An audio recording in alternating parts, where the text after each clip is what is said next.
प्रणय रवींद्र बारे. माझं नाव राहणार पालघर.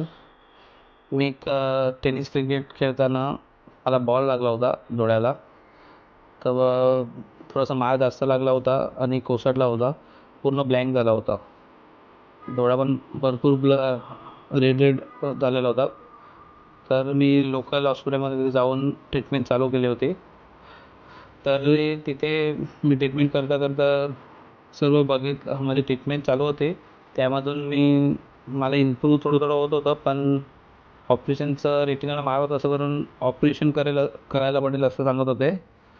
तर माझे रिलेटिव्ह मुंबईमध्ये राहतात. त्यांनी जरा सांगितलं की केनिया आय हॉस्पिटल तिथे जाऊन जरा ट्रीटमेंट बघा कसं काय आहे ते. तर मी गेलो तिथे केनिया हॉस्पिटलमध्ये.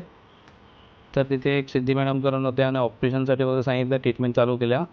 1-2 महिन्यापासून म्हणजे ऑपरेशन पण झालं आणि 1-2 महिन्यापासून म्हणजे मी केनिया हॉस्पिटलमध्ये आलो तेव्हा रेटिना स्पेशलिस्ट मॅडम सिद्धी हजारे मॅडम, त्यांच्याकडे म्हणजे 2-3 महिन्यापासून ट्रीटमेंट चालू होती. 2 महिन्यापासून. आणि ऑपरेशन पण व्यवस्थित झालं आणि माझे डोळ्याचं इम्प्रूव्ह पण झालं. म्हणजे पूर्ण विजन पण क्लिअर दिसत आहे आता 6/6. आणि केनिया आय हॉस्पिटल हे चांगलं आहे. थँक्यू त्यांच्यासाठी. क्रिकेट खेळताना पण आता जरा सर्व बघून खेळावे आणि डोळ्याला लागेल तसं नका आणि सेफ्टी घेऊनच सर्व खेळावे.